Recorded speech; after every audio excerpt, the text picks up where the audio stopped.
Well, good evening and welcome to this live stream event, The Great Debate on China. And thank you very much for spending some of your time with us here this evening. And I'm very pleased to say that I have my guests with me, and I'm going to introduce them now. And to do that, I have to do a couple of button pushes. Firstly, I push the sound on so that we can hear them. And then if I press the button, Robbie, hello, you're up first. Welcome. Well, thanks, Martin. How are you doing? All right? Yeah, I'm in the heart of the leper colony of Australia, as I complained about last time. We're in even more quarantine now, but doing okay. Great. And you've got a strategically placed plant there for art's sake. Very impressive. Yes. Bit of green. Great. Salvatore, how are you doing? Good. Good to meet Robbie virtually. Great to talk to everyone on YouTube. It's terrific to have you both here. And just to explain to everybody that we essentially have the facilities to be able to show both of us together. There we are. Let's go there. And whoever is talking from Salvatore or Robbie will actually have the Zoom feed. So basically, whoever shouts loudest gets on. Yeah, can we zoom over you, Martin? No. I'm actually controlling the views, so I can lose you like that, right? And there you go, you've disappeared. People can still hear you, but hopefully that's all good. So, all right, now we're all ready to run. So just to sort of set this up a little bit, what I just wanted to say is that I want this to be hopefully a really informed but also entertaining debate about China, because China is such a critical part of the discussion of Australia and more broadly. And of course, there'll be many different views and many different perspectives, and I'm going to pick some of those up in the chat as we go forward. But what I thought we'd perhaps do is just get a little bit of input from each of the two proponents and do two things. One is I'll let you just introduce yourself, because people might not know you, and then secondly, just a little bit of what are the key notes that you want to make sure that we cover tonight, and what are the key thoughts with regard to China, Australia, and broadly. Salvatore, can I come to you first? Sure, I'm Salvadore Babones. I'm an associate professor at the University of Sydney, and according to my website, I'm Australia's globalization expert. So take that for what you will.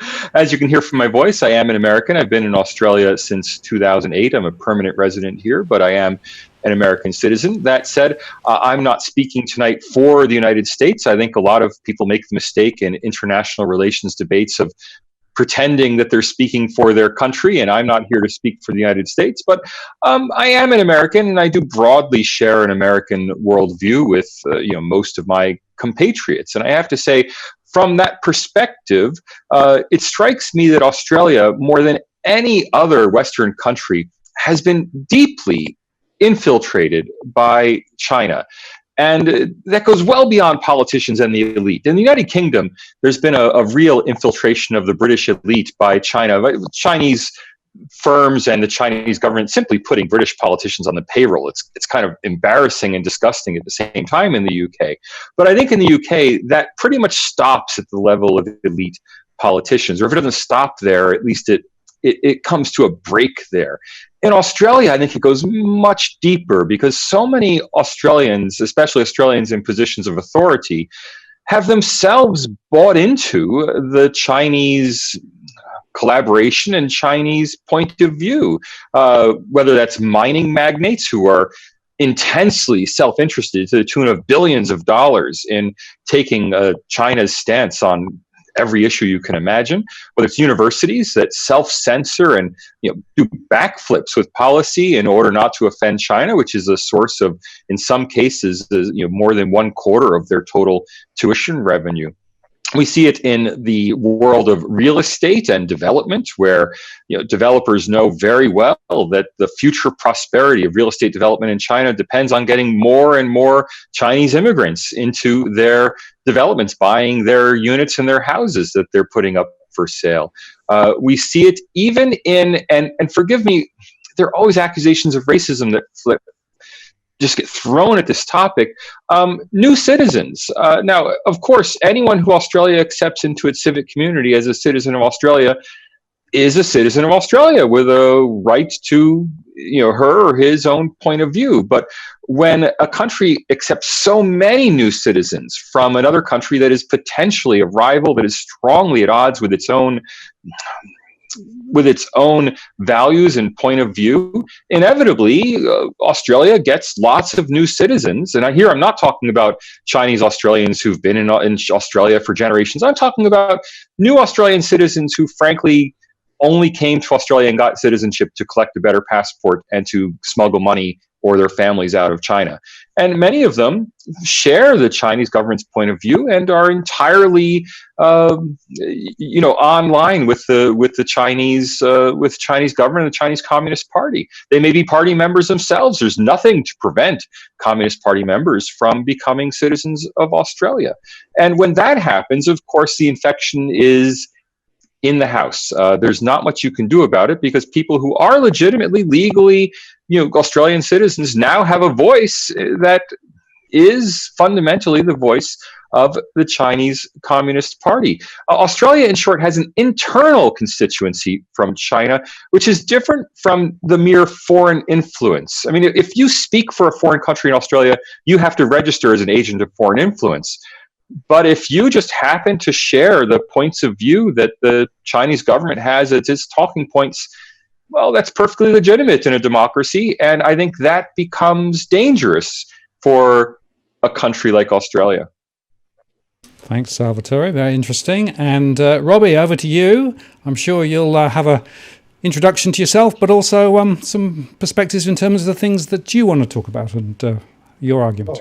Go, Robbie. All right. So I'm Robbie Barwick from the Citizens Party. I'm the research director, and our party is very keen on the economic development of Australia, which is one of the points of interest in looking at the China question. We're also very keen on peace, though, which is another point of interest. Like Salvatore, I'm not going to pretend to speak on behalf of Australia because, unfortunately, public opinion in Australia has been well and truly turned in recent years to Salvatore's position, which to me is alarming.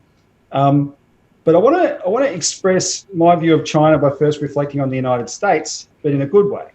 And because there is a lot of good about the United States, and this is not specific to your nationality, Salvatore. It's just that I would want to start this conversation anyway, because the main reason I feel we're having this conversation in the terms we're having it is because of the decisions being made largely in the United States, not entirely. I mean, Australia is contributing to them, but it's a view that's been set up by a sense of United States-China rivalry that then defines what is happening here in Australia. The United States Republic is a great nation, and it was founded on the very highest ideals. It's the model of modern nation states. And it truly was a beacon of hope and a temple of liberty for the world. The original idea of American exceptionalism was that America was unique among a world of empires, and it absolutely was. But the founding fathers of the United States, who created this great republic, rejected the idea that America should impose its system on the world. And I just want to read a quote from John Quincy Adams, 1821. He said, "Wherever the standard of freedom and independence has been or shall be unfurled, there will be her heart, her benedictions, and her prayers. But she," that is the United States, "goes not abroad in search of monsters to destroy. She is the well-wisher to the freedom and independence of all. She is the champion and vindicator only of her own." Now, I think it's tragic, and recent history bears this out, that America now emulates the British Empire and goes forth seeking monsters to destroy. And because it has that intention, the evidence shows over the last 20 years, if it can't find monsters, it creates them. And the monster now is China. And it's been a sudden shift in the last decade that China went from being this country that was impressively growing to suddenly the number one threat in everybody's mind. Yes, China is a different country. Yes, it's a communist country. Yes, it's an authoritarian country. But it does not warrant the extreme demonization that it's received from factions, political factions in the United States, in Australia, in Britain, especially in the media. It's a nation that has shown it has an ability to change, It has an ability to learn from its mistakes, and quite dramatically so. It has shown by its results that it actually is motivated by the common good of its citizens, and you can see that in the performance of its economy. That motivation has made China the most successful economy in the world in the last 40 years. By some measurements, in terms of how quickly it's lifted people out of poverty, it's the most successful economy in the history of the world. The success, this is to me a key point, the success has come from partly a desire to learn from other countries, right? Learn the positives from other countries. So China explicitly looked for economic examples that worked, which it could apply, and it took those examples from countries like Japan, like the United States, like Australia, and it applied them well. The irony is, though, the policies that China adopted that have made it such a success, it adopted them at a time when our own countries abandoned those kind of policies. We embraced neoliberalism instead, and we embraced it in a very ideological way, right? We defined anything that wasn't neoliberalism, i.e. the many previous decades of our own economic histories, as virtually communism, which was always bizarre and ridiculous. So we went down a certain path. China did what we used to do, which was, yes, allow a free market, but also have public investment to help shape where that was going, right? And it's worked spectacularly, while ours, frankly, in my view, has failed. But instead of acknowledging that success, we've had this sudden shift, and I regard it as a sudden shift especially in the United States, but also the UK and Australia has followed along with it, among this neoconservative faction who want to demonize China's economic success as a threat. You can't really demonize China's military as a threat because America is so much of a bigger military force than anywhere else in the world combined. But suddenly this economic success is a threat. And I argue that it's not. China is not trying to upend the world order. It values stability, but it also wants its sovereignty respected. I regard it as pretty bizarre that we so loosely accuse it of foreign interference, where it's the one country in the world that is the most strict in terms of guarding the principle of non-interference. It's one of its foundations. It wants to have a say, though, in global governance, in global bodies that's commensurate with its position now, and I think that's understandable. And that creates a bit of a tension, but it shouldn't create the amount of tension it does. The Belt and Road Initiative, which is the most demonized part about China at the moment, it's supposedly the proof of China's global expansion, is an infrastructure offer. It's China's offer to the world, say, this is what worked for us. We would like to do it with you. And to me, its sign of good faith was that it offered the world, you can all participate. It even invited the United States to participate. The US could be in there with China, shaping the projects, helping build infrastructure and economic development. Instead, it's sniping from the sidelines. And so Australia has become defined suddenly by this American reaction to China's success that a political faction here has bought into. And it's happening to the detriment of our economy because, yes, we are very dependent on China. In theory, we're too dependent on China in the sense you shouldn't be so dependent on any one country. But as I've often said, we're very, very lucky it's China we're dependent on because it does real things and for that reason keeps consuming our goods that we're happy to send it in terms of raw materials. So that's at risk. But more importantly, world peace is now at risk because of the reactionary setup and escalating tensions that's happening, which I argue China didn't initiate, the Anglo-American powers did. Okay, Robbie, thank you for that. Both went over 5 minutes, but that's okay. Let me just come back to myself for a second. So there's a lot of there on both sides. What I want to try and do is to now slice the conversation into some of the dimensions that we've touched on. And I guess the first point I want to go on is the question about can you separate the political from the economic?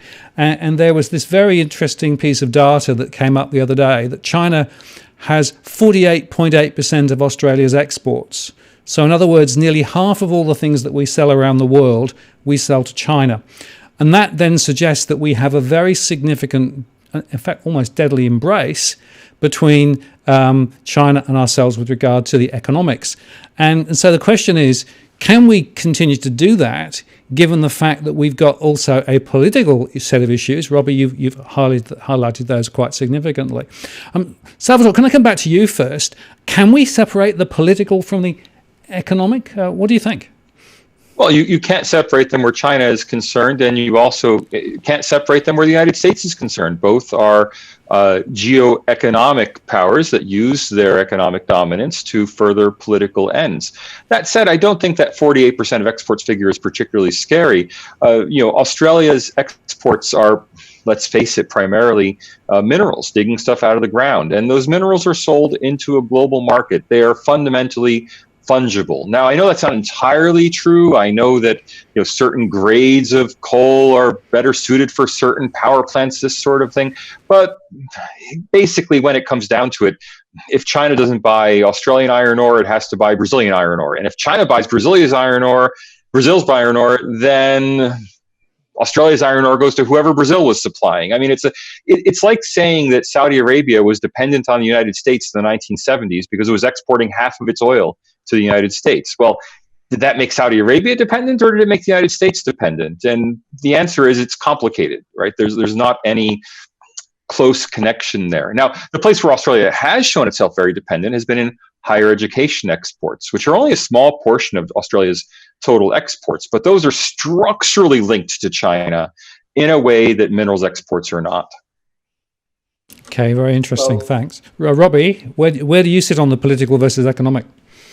Well, I think that, we're quite dependent. We're certainly dependent in higher education. We're dependent in tourism. But I don't see any evidence, only because I have learned not to believe the way the media characterise it, that economic dependence has come with any undue political influence. What happens is there's a normal relationship that comes with that economic relationship. It's entirely normal. The Australians who do business in China want to have good relations with China. Chinese who do business in Australia want to have good relations in Australia. It's just that what from any other country would be considered normal business relations and normal way of doing conducting international affairs in a friendly manner. I mean, by definition, trying to influence each other, that's what happens in business, in any economic relationship. When it comes from China, it gets twisted as, this is some kind of sinister attempt to take us over. What we've seen in the last few months, where the politics and the trade have become mixed, has happened in a couple of examples where we have quite blatantly stood in lockstep with the United States on some pretty dodgy issues, in my view. And China has naturally had a reaction to that because they lose any respect for Australia acting in its own independent foreign interest. And we're seen to be so obviously just parroting the line out of the White House. And then trade has become an issue. Before we get too far away from iron ore, though, I mean, let me say something that will, I think, prompt Robbie into a response, which is that if we should think about that export number at all, we should think of it more in terms of, should Australia be selling to China than is Australia dependent on China? So let me go back to World War II, when Sweden supplied the German war machine with iron ore.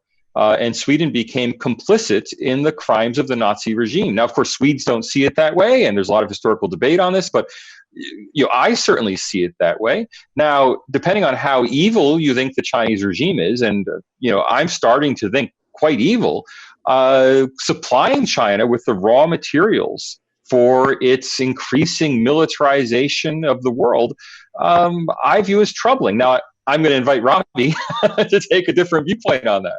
Well, sorry, Salvatore, a country with 800 military bases around the world that outspends the next 10 countries in the world combined, including China and Russia, on military. that's got 40 aircraft carriers to 2 of China, right, cannot accuse China of building ground rules. I'm not the United States. So I'm not the United States accusing China of something. I'm talking about China. Fine. But you raised it. You made the comparison to Nazi Germany. They're not building a war machine. They've built 35,000 kilometres of high-speed rail in 10 years using our iron ore. So their people, 1.4 billion people, can travel around at a higher living standard. That is not a war machine. That is a positive thing. And it's just this is the kind of spin that I find outrageous, but it's what passes for accepted commentary nowadays, and it's just not backed up by the facts. There is the militarization of the South China Sea. They've created sandbars and put a few installations on there. What's actually on those installations is nothing compared to the firepower of the carrier groups that sail through there. United States carrier groups puts them in the shade compared to that amount of firepower. But can I also say that militarization of the South China Sea happened after, in 2012. I mean, think of it from China's standpoint, but also North Korea's, also other countries. Think of it from their standpoint. Here's the United States spends from 2001 to 2012 committing 2 regime change wars, unleashing untold misery across the United States and North Africa, both in extremely dodgy ways in terms of international law. The first one on a blatant lie, the second one by actually making false promises to members of the UN Security Council. And then after stuffing up that part of the world and showing that America and its British allies do not regard themselves as very well constrained by international law, then Obama says we're going to pivot to Asia. And they deploy 60% of America's military to this part of the world, including Marines in Darwin. China responded with the islands after that. In other words, what China did was a reaction to America saying, we have the right to go in and we're going to start constraining you. Right? So this is, as I understand it, the Great China debate, not the Great America debate, though I'm very happy to have the Great America debate. I don't want to be led too far down that direction. What I'm asking Australians, and I'm assuming that our audience is mainly Australians, I'm asking Australians, is this a regime you want to be doing business with? Now, you may ask them, is America a regime you want to do business with? And that's a legitimate question. We could discuss that as well if Martin wants to lead the discussion in that direction. But my question is, and the China debate question is this a regime that Australia wants to do business with? Well, I'd ask Martin to put up the number 8 graphic, foreign investment in Australia. So which is the regime we actually do business with? So that particular that quite clearly shows the regime that owns us in Australia.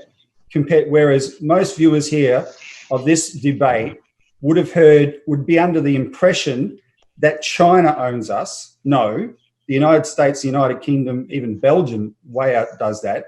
And then Martin, if you put up the number 11 graphic, these are the same 10 countries. The same 10 countries, our top 10 export customers, and this is a trade balance we have with them. And the regime you're talking about earns us a lot of money, but because you're right, we're exporting raw materials, but it does a lot of real things with those raw materials. Whereas no other economy that we do business with can compare. And yeah, like I said, I'm happy. If Martin wants to have the Great America debate, I'm happy to have round 2 about whether Australia should or shouldn't be doing business with the United States. That's a question I think most Australians will feel that it's perfectly acceptable to do business with the United States. I think most Australians probably are very comfortable using Google. They may hate Microsoft like I do, but they don't worry too much about using Microsoft. They watch YouTube. I think most Australians probably have more reservations about TikTok, about WeChat. Why is it suddenly why is China suddenly a country that we have reservations about doing business with? And I think Australia is waking up to China. If you asked me a year ago, I would have said it's amazing that Australia does not have reservations about doing business with China, and I think that's changed dramatically in a year. Salvatore, China's pretty much the biggest trading partner of every country in the world. Yeah. So this is not a unique question for Australia. The whole world does business with China. Why is it suddenly an issue? The revelations about the concentration camps in northwest China, China's aggression on the India-China frontier, China's militarization of the South China Sea, the ramming of fishing boats off the coasts of Japan, the Philippines, and Indonesia, China's stated threats to start wars. I mean, the rhetoric that comes out of the Global Times, which is a party newspaper in China, is scary. I've watched Fox News too. Fox News is not an official outlet of the United States. I've watched Sky News. Tell me about Tell me about Voice of America if you want to talk about official American communications. Well, okay. Sky News is a private channel. Sky News. Voice of America, Radio Free Asia. These sort of outlets that have taken up issues like the Uyghurs, which I think is. There's lots of evidence that it's completely overblown, totally exaggerated. The claims are made from a handful of American-influenced sources, and they have as much credibility so far as weapons of mass destruction. And the reason that I think, if I can give the audience a grounding in when they hear about the Uyghur Muslims issue, what you never hear is about the 800 Chinese people killed in dozens and dozens of terrorist attacks in the 10 years before China commenced its de-radicalization program there. That's never mentioned. In other words, there's a context to what it's done, but what it's done is not concentration camps. It's not genocide. Some people, it's done it in a Chinese way, right? But it was dealing with a very fundamentally real problem, which one of the things that China has to contend with that Australia or America don't have to contend with is that China does not have agencies in the Chinese government dedicated to the overthrow of the Australian government or dedicated to the overthrow of the United States government. But the United States government, the British government, etc., have agencies dedicated to the overthrow of the Chinese government. And those agencies work with any kind of separatists, any kind of disaffected groups, etc., to try and do that. And of course, China is naturally going to defend itself. So I'm not going to defend everything, every particular method, but I do know the quality of the accusations thrown against China, from everything I've seen, are no more credible, but they're just as they're presented just as forcefully as were weapons of mass destruction. And if you want to look at what we accuse China of potentially being compared with what actually has happened, documented in the world in the last 20 years by one or two regimes that are Australia's closest allies, there's no comparison. China does not have the blood on its hands that the British and the Americans do over Iraq and Libya. Okay, let me come in there. And clearly, we knew this was going to be an interesting debate and quite high voltage, and that's good. I'm not watching the chat. But one of the questions I've got for you both is, given that there are clearly some considerable issues with regards to the direction that China's taking and the direction that the US is taking, and clearly Australia has a foot in both camps, economic or whatever. The question is it feasible for Australia to effectively stand, with a foot in each camp, or are we effectively seeing the two parts moving away, and effectively are we basically being pulled in two directions? And is that therefore a sustainable or non-sustainable outcome? Robbie, what do you think about that? Well, I think the expression "foot in both camps" is probably the wrong way to think about it. I think Australia should aspire to be far more independent in its dealings with both countries. And if it did that, it could speak truth to power in the United States much more forcefully. And it would also be more credible when it did choose to speak directly with China. At the moment, it's lost its independence. And I'm not the only one who thinks this way. some of my perspective on this it's very similar to what the late Malcolm Fraser, former Prime Minister, used to express, and he wrote a book about it called Dangerous Allies. And his argument in that book was Australia's never had an independent foreign policy. For the first, until World War II, our foreign policy was British. After World War II, we made a sovereign decision to embrace the United States, and that was the best thing we ever did. That was excellent. But then increasingly there was this encroachment where we just thought we had to go along with everything the United States did, and we didn't do it in any kind of independent way. No one thought about it because of the context of the Cold War. But Malcolm Fraser was the war minister in Vietnam, right? He was prime minister during the Cold War. He overlapped the Reagan administration, etc. He was there at the height of the Cold War, and he was able to reflect on this later on, partly because he saw how bad the Iraq experience turned out, and he fought very hard to try and stop that. And he spent his final few years saying, look, Australia must become an independent country. And as an independent country, we would want to keep our relationship with both of them. My feeling is America puts more conditions on the relationship than China does. It's just that China is like, well, if you don't like our business, we'll take it elsewhere. And then we react to that. But we do not seem to be game to buck the United States and the British when it comes to these big foreign policy decisions. And Iraq was an example of that. So if we were more independent, we could manage the relationship much, much better. Actually, I would not try and think of it in negative terms, think of it in positive terms.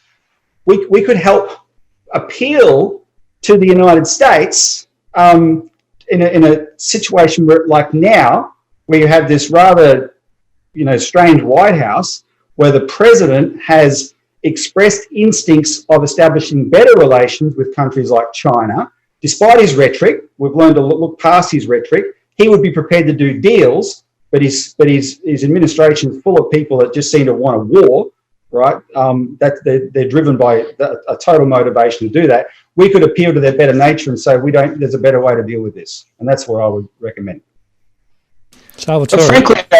Frankly, I found all the talk about a foot in both camps that was, I think, prevalent in Australian foreign policy discussions a year and a quarter ago, maybe up until last June 2019. I found that really alarming. And frankly, I'm really relieved to see that rhetoric has now mostly evaporated, as I think the China threat has become much clearer over the last 12 months, and especially over the last, since the beginning of the coronavirus epidemic. The fact is that Australia, practically speaking, can run an independent foreign policy with 198 countries of the world, and there are only 2 countries in the world with which Australia really has to make decisions about taking sides, and that's with the United States and China. Practically speaking, Australia can run an independent foreign policy vis-a-vis Singapore, vis-a-vis the European Union, vis-a-vis the United Kingdom, Canada, and there's really no problem with that. But let's say Australia were to decide that it believes in freedom of navigation and were to run a freedom of navigation patrol in the South China Sea. Well, it does not have the capacity to do that. Let's say an Australian were put in prison in China, as 2 Canadians have been, and I'm sure we'll get to the Huawei Canadian issue as something we can really get our teeth into in a few minutes. Well, again, what can Australia do? Not much. Now, that also applies the other way. If you do want to talk about the Great America debate, can Australia stand up to U.S. pressure on trademarks and copyrights? Well, not really. I mean, Australia has had to accede to U.S. policies on trademarks and copyrights because not to do so would have locked it out of too much of the world economy. So there are 2 countries with which Australia really doesn't have the resources to run an independent foreign policy. And ultimately, I think Australians have to decide which country they're more comfortable with.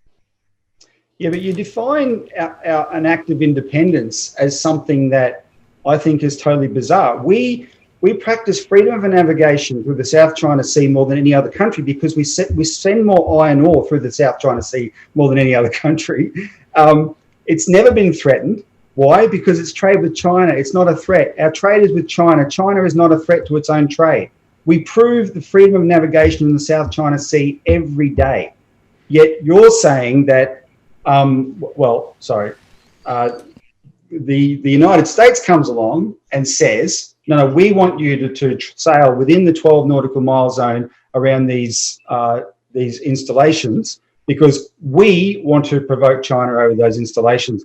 And Australia, one of the few times Australia says, well, we don't see the need to do that because they do not have any bearing on freedom of navigation through the South China Sea, is regarded as not being independent in foreign policy, and I just completely reject that. Oh, I don't think Australia. I actually don't think Australia should run freedom of navigation operations, but I think it's disingenuous to claim that Australia does currently run freedom of navigation operations. I mean, Australia does not assert the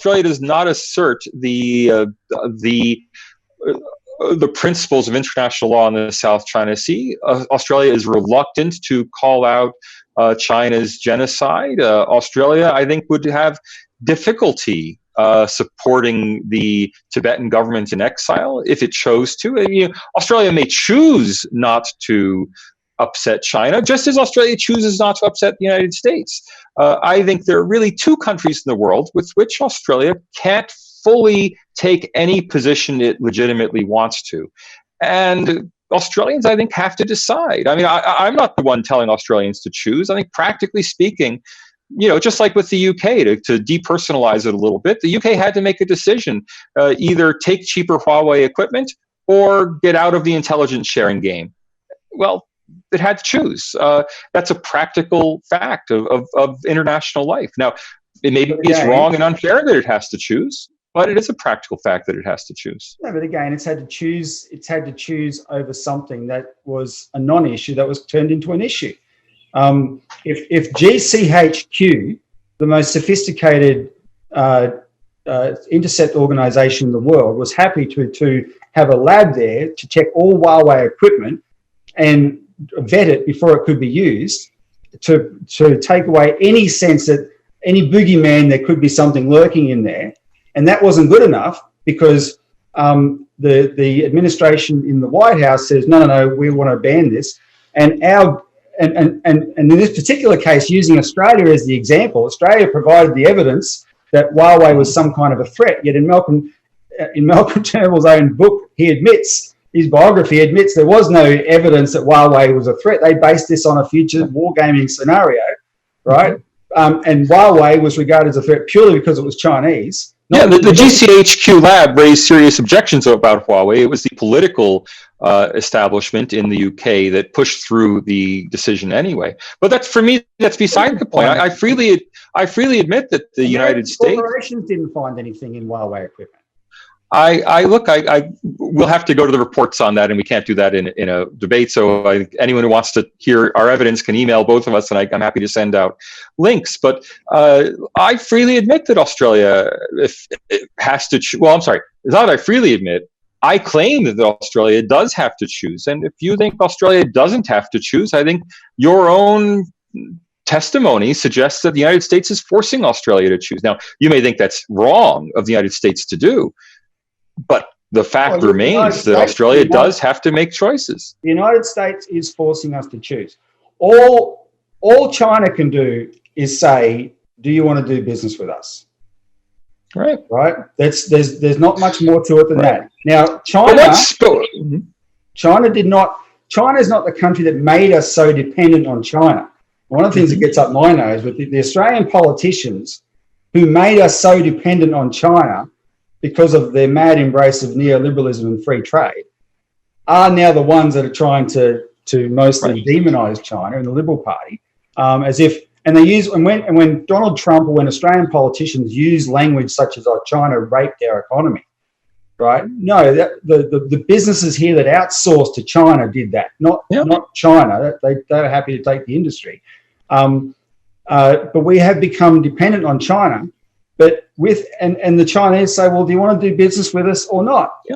Right? And if we don't want to do business, fine, but there's going to be consequences to that. So if it's inevitable, let's have the Great America debate. So when the United States says we force you to choose, when the United States says it forces you to choose, what that means is no intelligence sharing, no security guarantee, no interoperability, no access to buying F-35 fighters if you don't choose to be part of that alliance. The Chinese side says, if you don't do what China wants, we will prohibit our tourists from coming to your country. We'll tell our students not to come to your country.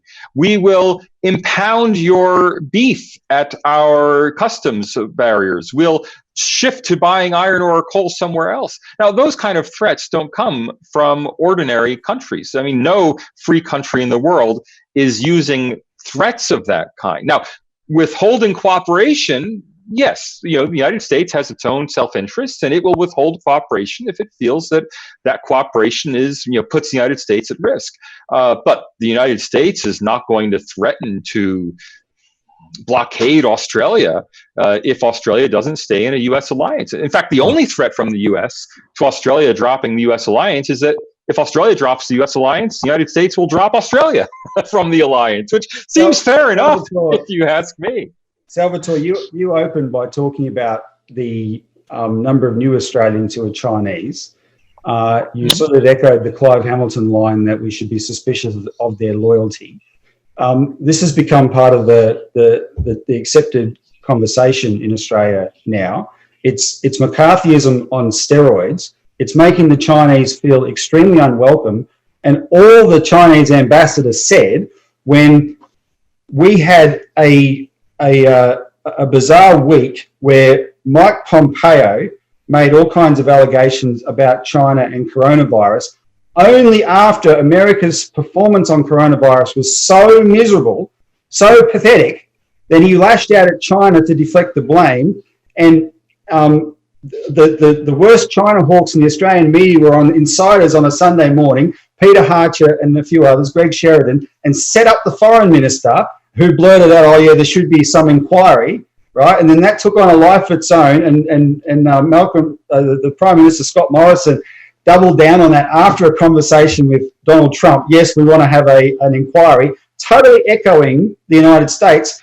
The Chinese ambassador said, with this kind of unfriendliness from your country, now put aside whether you think the inquiry was reasonable. It was the context in which it came up. With this kind of unfriendliness in your country, where we're accused of being spies, everyone here is some kind of an infiltrator. Chinese people are being bashed in the streets over coronavirus, and they are, and they were, right? He said people are not going to be very keen to send their kids to study here, etc. The particular trade issues, I mean, you've got to put them in context that China took one anti-dumping measure on the barley after Australia has taken 117 or something on steel and other measures. China has never done an anti-dumping measure before, and this was something that was set in train actually many, many months earlier. It just came to a head that week, right? China has had a genuine issue with beef labelling. There's a lot of meat substitution fraud in China. A genuine issue with beef labelling. In fact, I think at least one of those companies that it temporarily stopped is a Chinese-owned company anyway. Genuine issue with beef labelling, and the way China seems to do business, it's willing to cut you some slack if there's good relations, right? Make some allowances, etc. But if it runs out of patience, it runs out of patience. But there's a context there. But the real issue was when our foreign policy establishment was so quick to help the Trump administration deflect the blame for coronavirus entirely onto China, right? And the Brits were trying to do exactly the same thing. And you got this crowd like the Henry Jackson Society, which writes Andrew Hastings' speeches for them, the chief Wolverine in Parliament in Britain, demanding the decoupling from China, etc. And China's got to pay trillions of dollars in lawsuits over coronavirus, all this kind of stuff. Yet these are the people gunning for regime change in that country. And the Chinese, naturally reacted. And then we turn that reaction into proof of how bad they are.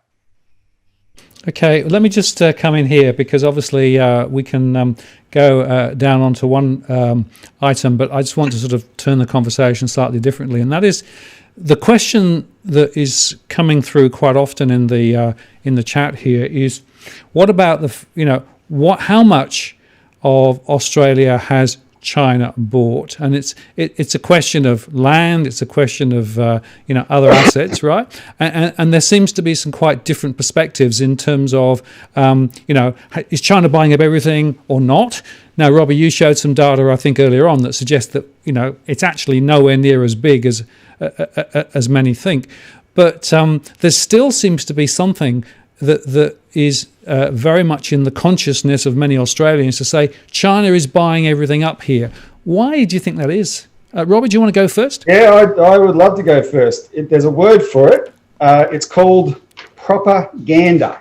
And I want to cite a report. I think it's a very insightful report. I would encourage anyone interested in the subject in the world to read this report. It was a paper, written in 1988 by an American and a Russian academics, two academics. Jerome Frank from Johns Hopkins University is a psychologist. Andre Melville from the Academy of Sciences in the USSR, and it's called The Image of the Enemy and the Process of Change. And these two gentlemen got together at the end of the Cold War and wrote a very insightful paper about how so much of the Cold War was dependent on the level to which both countries demonized each other. Right, the demonization of each country was so important to how they were able to pursue the Cold War. And it was things like this. This was some of the things they pointed out. They said it was often said that the people are good. It's only the leaders who are evil, and we're hearing that exactly now from the United States about China. They made this point: the enemy image is a self-fulfilling prophecy. In combating what each perceives to be the other's cruelty and treachery, each may become more cruel and treacherous itself, and I would say dishonest. All this can progress to the point where the enemy is perceived as literally demonic, that is totally evil. They made a positive point. But I'll get to that in a minute. I just want to talk about on the ownership question now. This is where I think the media, unfortunately, if I was a sincere Chinese communist cadre, or from any number of countries for that matter, not just China, and you're told that Western democracy is so great, and you look at how it's actually practiced in Western democracies, and the role that billionaire media moguls have in being able to freely shape public opinion without any accountability whatsoever, it would not. What you would say, why would we adopt that kind of system? Because this is an example of it. The media, with the help of a few politicians, but mainly the media, just with incessant headlines about Chinese ownership of Australia, have created something in the minds of the Australian people that's just not true. Now, the factors are, if you're someone who lives in a capital city, especially Melbourne or Sydney, and likely Brisbane, I suppose, in this last 15, 20 years that you know so well, Martin, of the property bubble in Australia, yes, plenty of Chinese money was buying up that property big time, right? And you know that. So I'm not discounting that at all. That was real, right? Chinese money was flooding in here buying up that property. And Salvatore was right to identify the vested interest or the thinking that came into the property spruikers. Oh yeah, we want this Chinese money. I remember though when we first looked at this in 2013, the percentage wasn't as big as of the actual sales that people might have thought, but nevertheless, it was definitely a factor on the ground.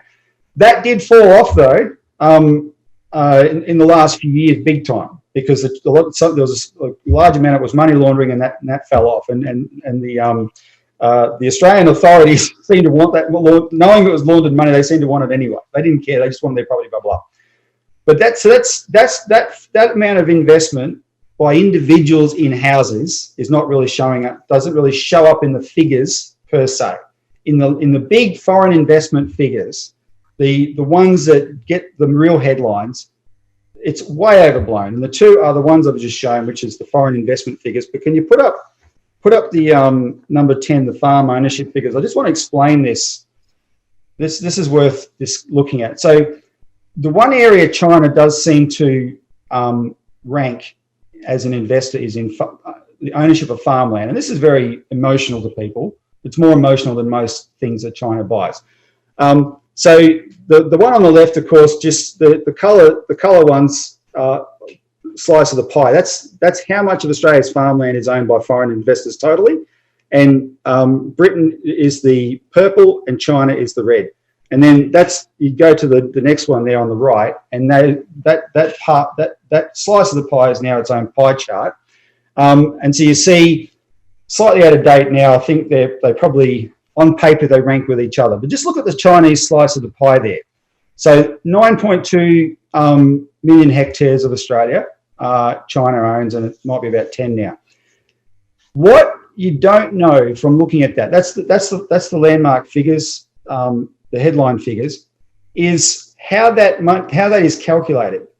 And in the case of China, 87% of that slice of the pie, 87% is one asset. And that one asset is a beef company, a very large Australian beef company, in which a Chinese owner has a 1/3 stake. It's Gina Rinehart's beef company. So 87% of all Chinese ownership of land in Australia, 87% is attributed to China based on its 1/3 stake in Gina Rinehart's very, very large beef company. And that's called Chinese investment in Australian land. So even in land, China is nowhere near as big as the United Kingdom, right? And is much more in the same size as the United States and Netherlands, etc. So okay, Robbie, let's just don't bear it out. Yeah, okay. So what you're saying is that basically the perspective is wrong. Salvatore, what do you think? Yeah, I don't think it's a matter of how much. I think it's a matter of what character. Everyone, I think, is comfortable with the idea that if an American firm invests in agricultural land in Australia, it's to run a farm to make money. It's for purely commercial reasons. When a Chinese firm does the same, well, maybe it's for commercial reasons.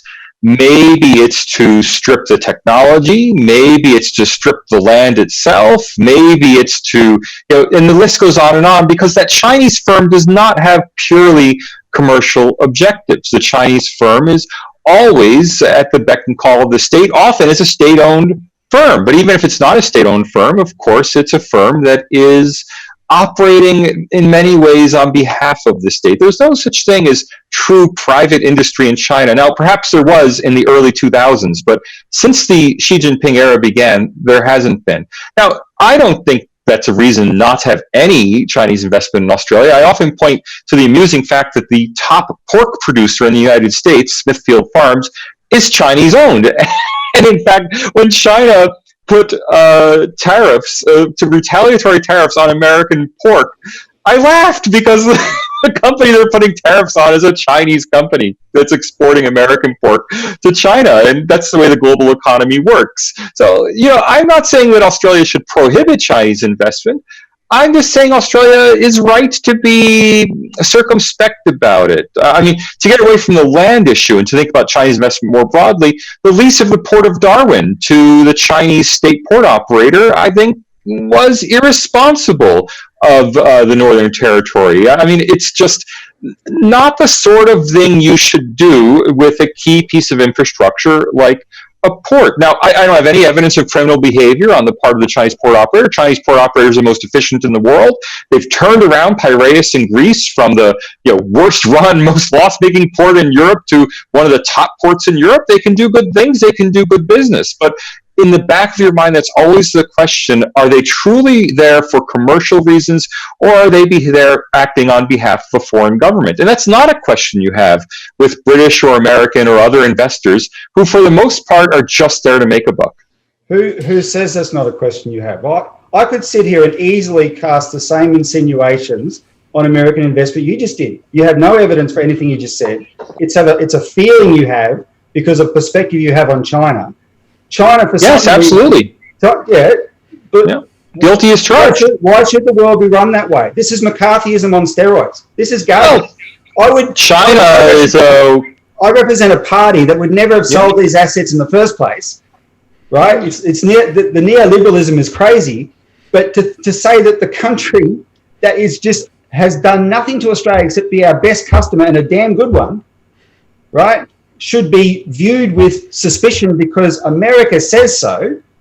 Yeah, look, China is a party state run by a profoundly illiberal regime that, by your own admission, is intent on overturning a world order that you and they may feel is unfair to China. It is unfair to China, but they are certainly intent on, well, you said that they are intent on securing a greater voice in the world order. That is, they want it to reflect China's interests more than it does. Now, that may be a legitimate desire, but is that desire in Australia's interests? That's a different question. Well, you just have to weigh it up against what Australia has made out of China, right? Is China a good customer? Do they do good business with us? Why? But also Australia has to be a mature player on the world stage. And sorry, but if countries like China and India, in fact, represent such big economies, and a country like India is not even on something like the UN Security Council. You got some colonial overhangs of Britain and France on there, but not a country like India. Countries like China do not have a say commensurate to their size and their contribution to the world economy on some of these other forums. Then it is a legitimate question to ask. That they make. I strongly suspect that a democratic China with rule of law and good respect for civil liberties would be respected by the rest of the world and would be included in these forums. I think it would be instantly in the G7. I can assure you it wouldn't. And here's why. In 1992, Paul Wolfowitz, as the Undersecretary of Defense, on behalf of Dick Cheney, espoused the Wolfowitz Doctrine, that America would not countenance the rise of any rival economic or military power. Doesn't matter what ideology they're from. America would not countenance a world in which America was not a sole superpower. And that was, at the time this was expressed, the current Democratic presidential candidate, Joe Biden, attacked that thinking and called it Pax Americana. We are not an American empire. Mm-hmm. Since then, Joe Biden and the rest of them have become these liberal interventionists that have seemingly embraced that even more, as just as crazily as the neocons. And one of the outspoken younger US senators now, Josh Hawley, just the other day from Missouri, I think. I tend to follow some of these people on Twitter, and one of his aides expressed it on Twitter, this very thought in regard to India. And he made the point that if India was as powerful economically as China is now, with a military to match, America would also have a problem with India. Yeah, Paul Wolfowitz and the senator are welcome to their viewpoints. I think that it would be very difficult politically for anyone in the United States to exclude a liberal democratic China from participation in global governance. And I think the proof is in the pudding that when China was moving towards greater liberalization in the 1990s and early 2000s, it was very difficult to prevent American or other Western companies from investing heavily in China. I mean, even Google, which is prohibited from China, need I mention, has a large artificial intelligence research center just outside Beijing because they felt it was liberalizing, it's opening, it's an opportunity. But once China under Xi Jinping started going down this, I think, really scary path that it's been on for the last 3 or 4 years, well, those companies have now started to get cold feet and they're pulling out of China precisely because it's not turning into a liberal place to do business. Its rule of law is diminishing. Executives are afraid that they'll get arrested in China and they'll be thrown in jail in solitary confinement and tortured until their company or their country gives in. Which executives is that happening to? Oh, I think they're afraid to do it. I mean, the guidance that I've heard American companies be given is to not send their executives to China who could potentially be arrested. Of course, the Canadians we've seen already in jail in China as retribution for the jailing of Huawei's the detaining of Huawei's chief financial officer.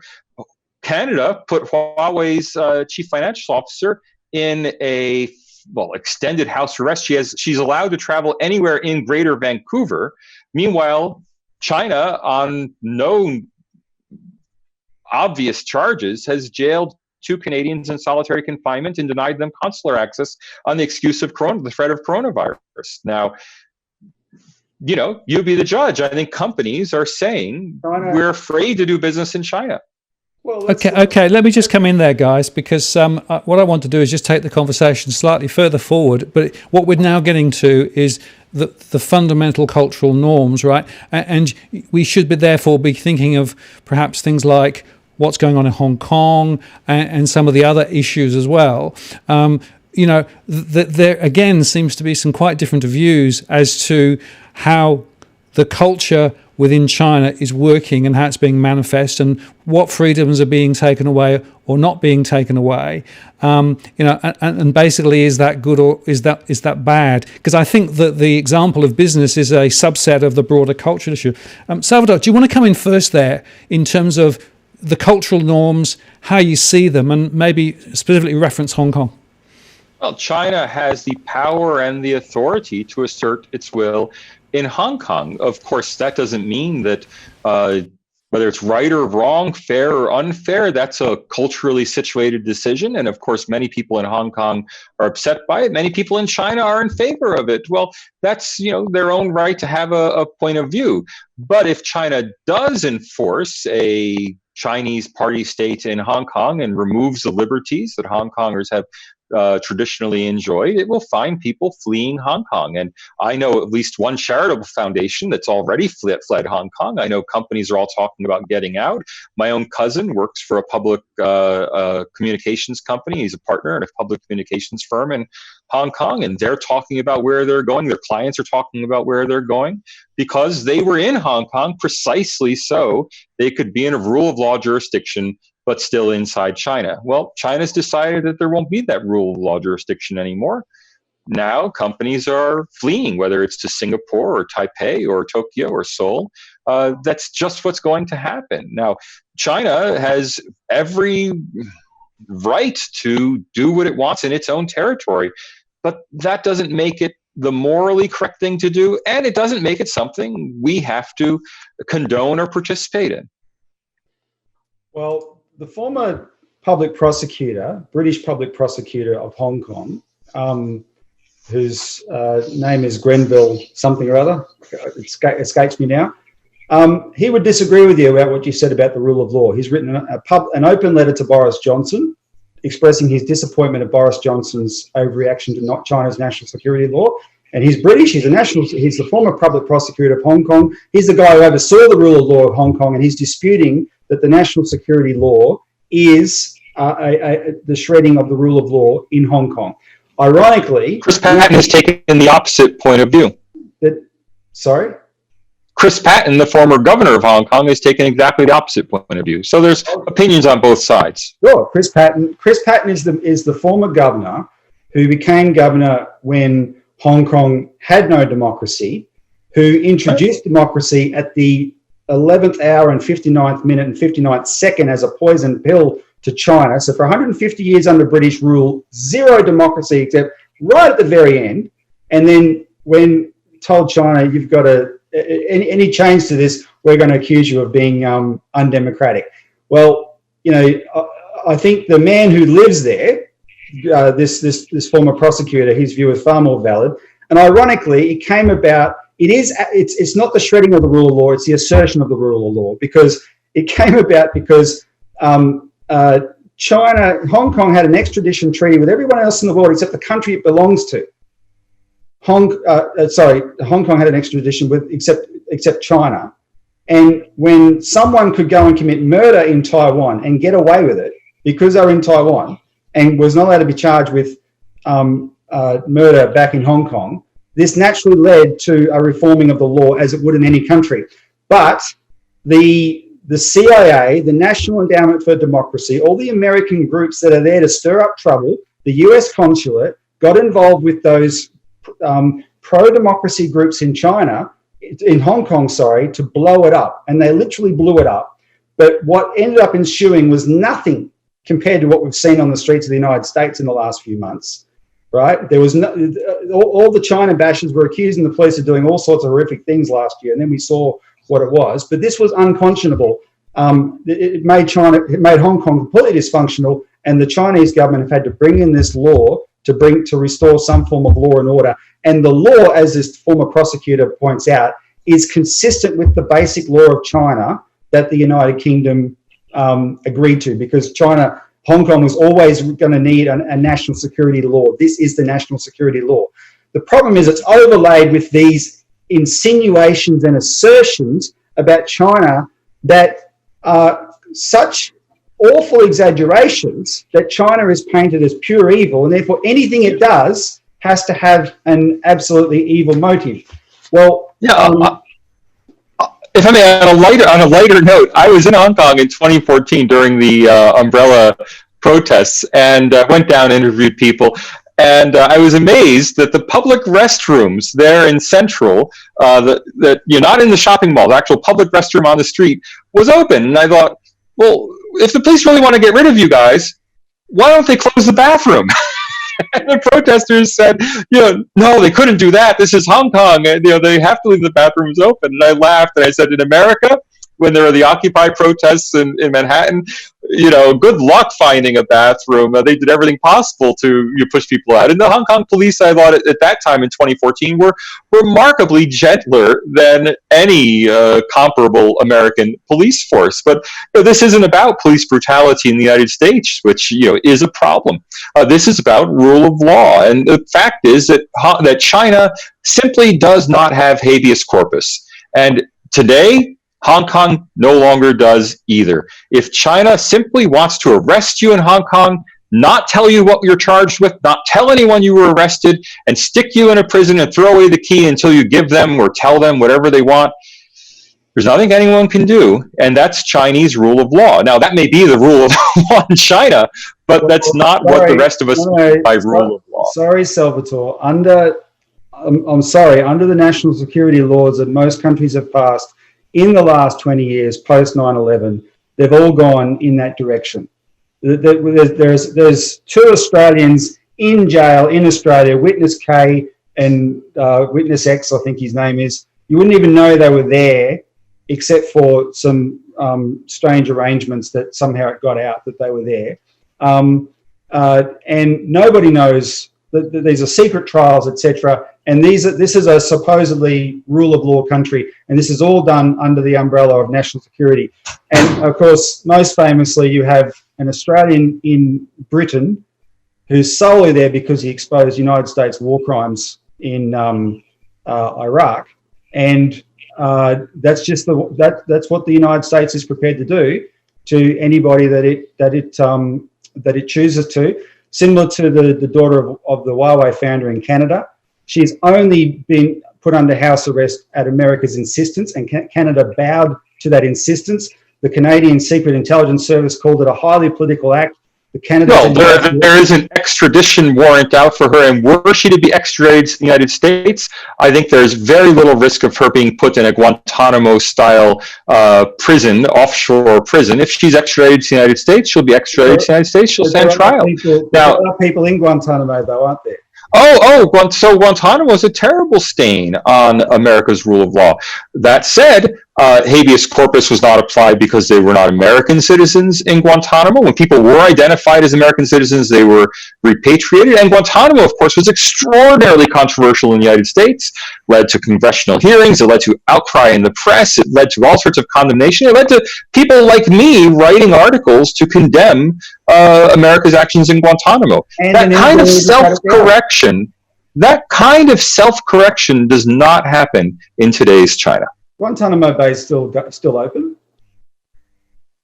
Guantanamo Bay is still open in a bizarre legal limbo of stateless people who have nowhere to return to, but they have lawyers. So what's the self-correction you talk about?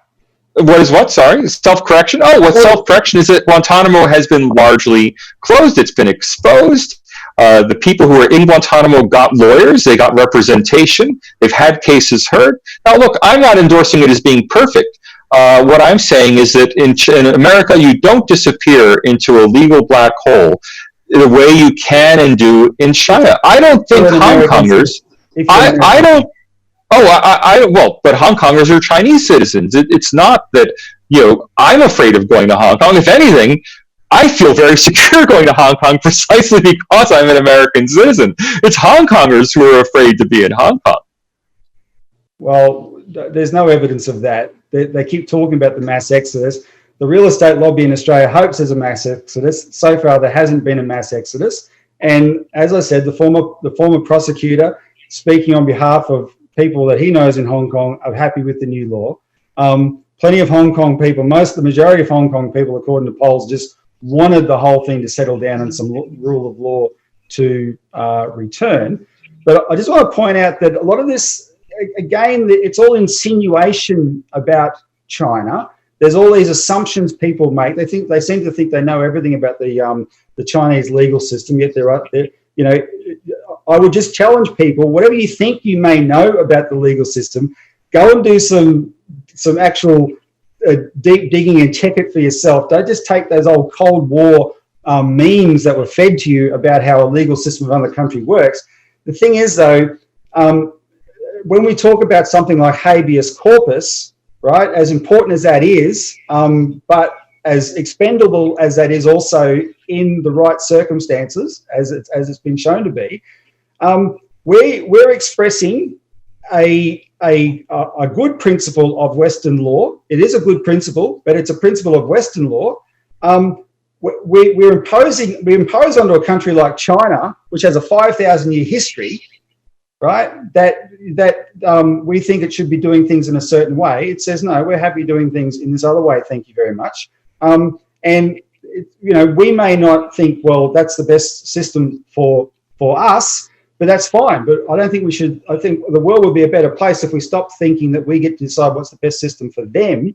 And the issue with Hong Kong was always just the fundamental overriding issue about Hong Kong is China. That's the bottom line. Whatever people might think when they talk about freedom for Hong Kong, they mean separation from China. That's an absolute impossibility. China will never tolerate that. No country would tolerate losing a place like Hong Kong, right? And China won't either.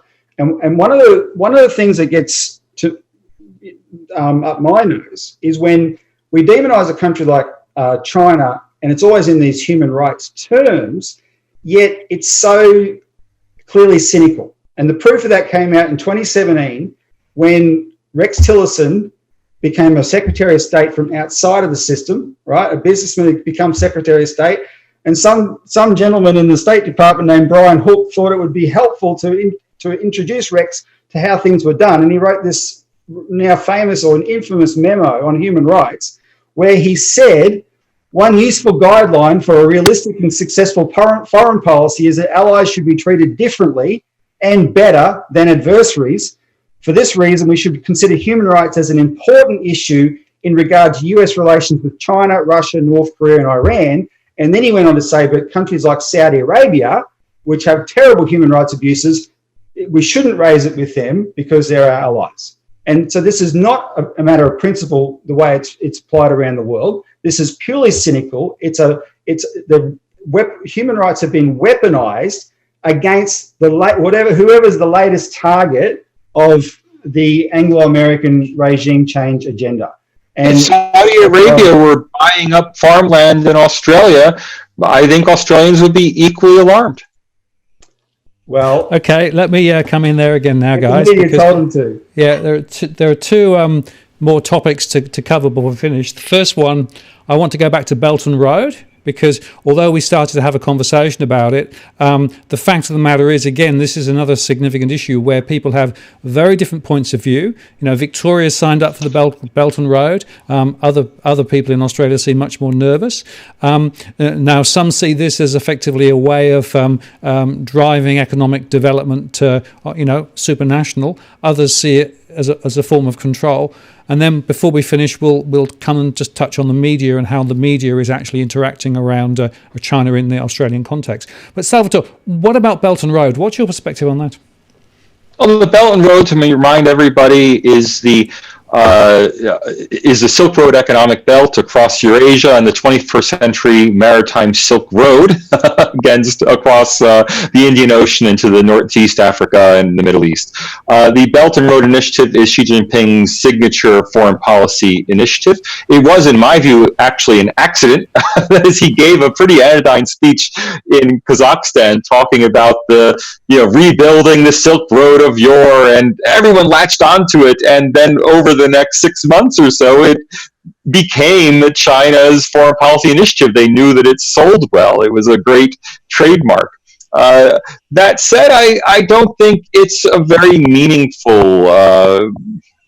It's not a very meaningful term. I mean, really, what it means is China will offer to underwrite or subsidize infrastructure construction or other projects, but you have to use Chinese materials and Chinese firms to do it.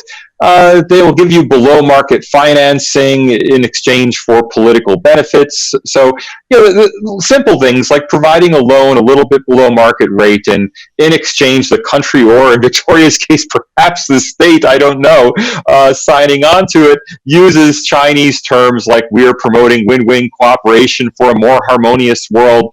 And in China, these terms really matter, that to have other countries and respected leaders from other places endorsing Chinese terminology gets plastered all over the Chinese press as a way of legitimizing what China does. Now, I don't view the Belt and Road Initiative as uniquely evil. That said, I don't view it as very effective from a Chinese standpoint. I view it as mainly transactional, and frankly, if I were in charge of a developing country and I was offered cheap Chinese financing for a road, honestly, I'd probably take it. On the other hand, if I were running a rich, highly developed state in a developed country, I would probably say, no thanks, we can finance our own infrastructure initiatives. Robbie, what do you think on Belt and Road? I know that you've got a different view. I think it's I think to put air quotes around the idea of a harmonious win-win solutions and a harmonious future is unnecessarily cynical. I think the whole world would work better if we tried to look for that kind of grounds for cooperation. But that becomes, these are important concepts to China, and it wants to show it can be win-win. China, as I said, China succeeded with a certain approach, and China, there is an element of self-interest where China knows that if, especially places like Africa and Asian countries, if they actually grow, if their living standards grow in any way comparable to the growth in China's living standards, and they're there to trade with China, I mean, you can only benefit from that, right? The thing with the Belt and Road, though, it's a mistake to think it was some kind of a thought bubble in 2013. It actually, this is an idea that was being seriously talked about from the mid-1990s onwards. I know because our organisation was promoting that idea. It was initially called, just the New Silk Road or the Eurasian Land Bridge, and it evolved into something more. Xi came along and made it the centrepiece of his foreign policy. In the early 2000s, by the way, the United States also had a New Silk Road initiative focused on Afghanistan and connecting Afghanistan to Central Asia. So everyone and their brothers had a New Silk Road. Well, I don't know how to respond to that. All that America's achieved in Afghanistan is an 18-year quagmire war. Whereas China. China is genuinely building infrastructure, and there are places, especially in Africa, where the results have been spectacular. And Ethiopia is one of those. The railway system that China has helped Ethiopia to build has been brilliant in driving economic growth in that country. And in fact, a few years ago, Ethiopia had a famine everywhere had a drought everywhere as bad as the early 80s, the Live Aid era. But nobody died because the infrastructure was there this time to help distribute the food adequately, thanks to their cooperation with China. The Belt and Road gets demonized as debt trap diplomacy by people like Mike Pompeo. But even, I mean, there are some of the best studies of this have been done by American institutions such as the Johns Hopkins University School of Advanced International Studies in Washington. There's a report in June 2020, Debt Relief with Chinese Characteristics, and pointing out just how much debt China has forgiven in those countries. It's quite extraordinary. At least $4.3 billion in the last 20 years of African debt has been cancelled by China, not just delayed, cancelled.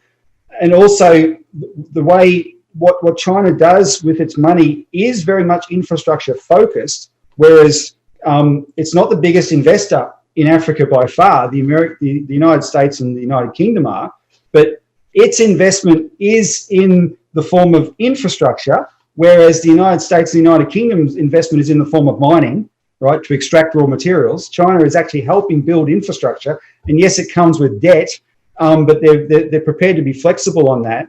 The Sri Lanka port is the one that's always demonized as the proof of Chinese debt trap diplomacy, whereas it was the Sri Lankan government that asked China to lease that port because they couldn't pay their debt, but the percentage of the total foreign debt of Sri Lanka they owed to China was 10%, and that was on preferential terms. It's the rest of the debt they owed to the international capital markets that was choking them, and China did them a favour, and that came with extra investment by China, and now that port is actually, because it's very well positioned, is being very successful.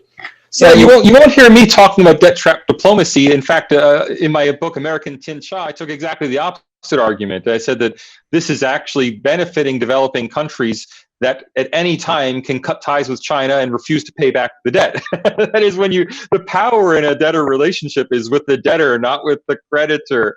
And I think that's why it's been spectacularly unsuccessful for China. That is, China has spent lots of money on the Belt and Road Initiative that has done very little to benefit China. Although they thought it would benefit China, they're finding they have a bunch of fair weather friends who, the minute the infrastructure is built, can say, sorry, China, we don't agree with you anymore.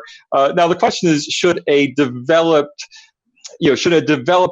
21st century state like Victoria, however things may look to you right now in Victoria, it's still a very rich state that is able, technically and financially able to build its own infrastructure. Well, should Victoria be looking to China to be part of its, to be part of China's orbit? And frankly, I think it's so ridiculous that I laugh at it. It's hard even to have a serious discussion about Victoria joining the Belt and Road. That's a misunderstanding of what the Belt and Road is. It's not so much for China to build infrastructure in Victoria. It's for, well, Australia was invited as a nation, just like the United States was. But Victoria picked this up as a certain initiative by participating in the Belt and Road on an agreement, by the way, that is very loose. The agreement with China and Victoria gives China no say over Victoria whatsoever. All that is blown completely out of proportion, but it's a deal that gives Victoria a leg up in terms of trade with China and an ability to participate in some of these projects. We can offer know-how and assistance. Though that said, I do not want to overstate, as much of an advanced first world country Australia is, I do not want to overstate our ability to build infrastructure, because by comparison to China, we have been pathetic for way too long. We used to build exceptional infrastructure, but if I can illustrate it with the last time they did a proper costing benefit analysis on the very fast train from Melbourne to Brisbane, under the Julia Gillard government, they said it would cost $104 billion and take 50 years to build. And when we heard that, we thought, well, maybe we should invite China in to build that project. Yeah, well, the Australian governments can't just bulldoze your house because it's in the path of their planned high-speed rail, and that's, I think, the difference. Well, I don't know why of course they can. That happens. They can after an extensive legal procedure. Let's finish that conversation point there. We're running out of time. We've got 4 or 5 minutes left. Sure, Martin. So just the last point to touch on before we close. The media in Australia and how they represent China and the relationship between China and Australia, I think is something we should just briefly explore, because actually this is, of course, where a lot of people get their opinions and get their views on the situation. Salvadore, you go first. What's your view in terms of the way that the media handles this relationship at the moment? The ABC is bizarrely complacent, I think, about the threat posed by China. Now, I don't watch it a lot. That's from reading their content on the internet. I'm really shocked by it, but then I'm an opponent in general of state media. So, I don't know what to tell you about your ABC. In the private media sphere, of course, as Robbie's already suggested, Sky News is rabidly anti-China, and okay, fair enough. They have a viewpoint, and I don't disagree with their viewpoint so much as the way they state it. Other media, like the major newspapers, take a more balanced or nuanced approach on China, and it's good enough. I think Australia has had a much better China debate the last year and a half or so than it had during the first 8 years that I was in Australia, and it's good to see that it's become much more robust and to quote Chairman Mao, let 1,000 flowers bloom. I think the media has been abysmal, including the ABC, especially the Four Corners relationship with, well, it's probably moved on to 60 Minutes now, Nick McKenzie and the nine papers. Once upon a time, you at least had a difference between the Murdoch press and Fairfax, and now that under this new Nine arrangement, they've all every outlet just channels. They conform to what the overriding foreign policy direction is, and they speak to that narrative. Can I just give an example? Nick McKenzie today. There's a handful of media personalities that are the real. They just spend all their waking moment thinking up ways to demonise China for us. Nick McKenzie's one. Chris Uhlmann at Channel 9 is another. Peter Harch is another. But Nick McKenzie did this dramatic story a few weeks ago where he had special access from ASIO and the Federal Police to this raid on Shawkat Musselman, the New South Wales Labor Member of Parliament, over supposed foreign interference. And today they had to report that ASIO hasn't even questioned this guy. They haven't questioned this MP that they so obviously blatantly raided. And when I see that, it's just the relationship that there are senior Australian journalists that have blown the whistle on the fact that there's too close a relationship between the leading media in Australia and the intelligence services, especially ASIO. And the problem with that, this was something that was an issue in the United States in the 1970s. It came out then as well, and I suspect that relation, despite that attention in the 70s, that didn't change. You're not just the media, therefore, are not just close to ASIO; they're close to ASIO as part of the Five Eyes. So, in other words, they're effectively reflecting Anglo-American views on this. There's no sense of any independent scrutiny of Australian foreign policy, and so the public just get this relentless drip about China, and that's why you can have this dramatic change just in the space of a few years. A shift in public opinion in Australia from one that was sort of, probably evenly split to one that's now very overwhelmingly hostile to China. But I said this reminds me of that 1988 paper I referenced earlier, where the one positive in that paper is the two authors pointed out how quickly, when the governments decide to change things, they can turn it around. They used the example of the United States and China in the 1970s. And in 1976, opinion polls in the United States showed 3/4 of Americans were very anti-communist China. By the early 1980s, 3/4 of Americans were positive towards China. Why? Because American foreign policy changed. They decided to become friends with China. China was still a very communist country, right? But once the foreign policy changed, the whole narrative changed and the public went along with it. And that's what happened. I think the pandas at the National Zoo probably had more to do with it. Public opinion is shaped by the media, and the media reflects you can say you have a free media, but the media reflects the foreign policy establishment. Yeah. And the pandas. Don't forget the pandas, guys. Very important. Okay, well, I think we're pretty much at the end of the show tonight. I want to say thank you very much to both of you for sharing your thoughts and spending time with us. I think it's true to say that there are significant differences of opinions that we've expressed tonight, and I just want to say thank you for both being brave enough to state your position and stand by it. So Salvadore, thanks very much to you. You're on at the moment. So any last thoughts before I turn across to Robbie?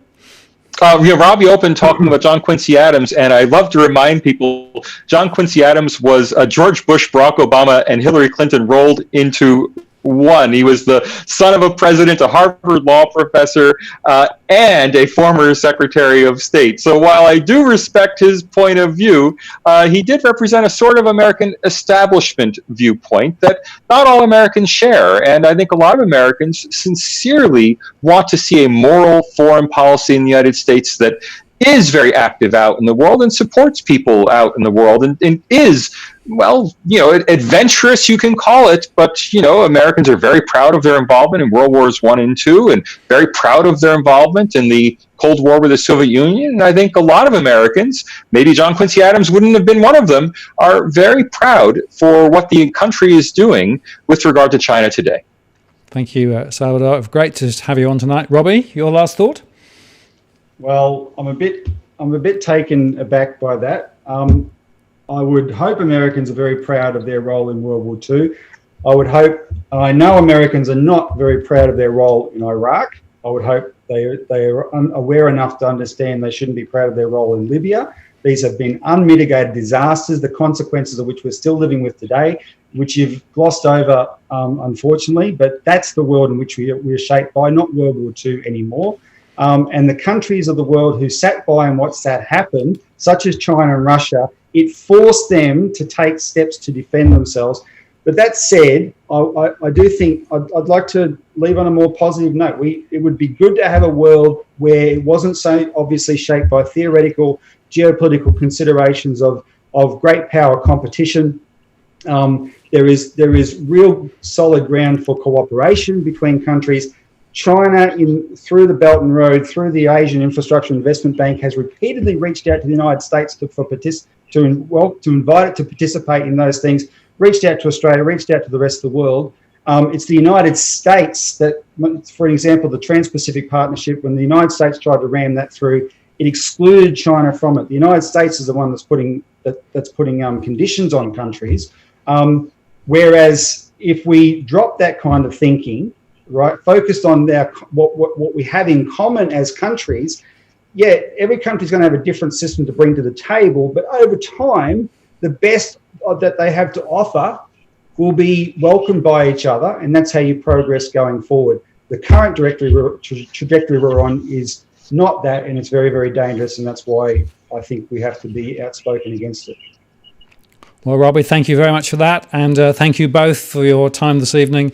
Very interesting, very thoughtful. I've taken away a number of very interesting perspectives that I hadn't really thought about before, and I'm going to investigate more about pandas as well after this, because I think that's going to be something worth following up on. So just to close out, Ron, Nifi, Jared, Mickey, Aaron, and Nico, thank you very much for your contributions tonight. Terrific, really appreciate that. Thank you for all of those who stuck with us to the end. I noticed we had a few people go, I get one of these sessions, but nevertheless, a good turnout. Now, just to say that next week the show will be back to normal insofar that we're going to be talking about household financial confidence and the latest in my analysis. I'll have the postcode engine online.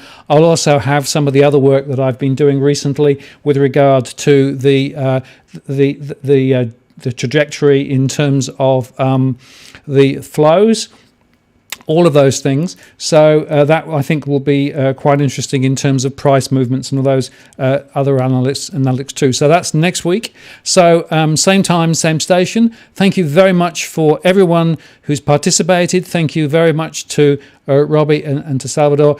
Great conversation, very interesting conversation. And we'll be back next week with something else in the same mode, but hopefully a little less fraught than tonight. It's Martin North from Digital Finance Analytics signing off, wishing everybody a good evening and take care. See you later.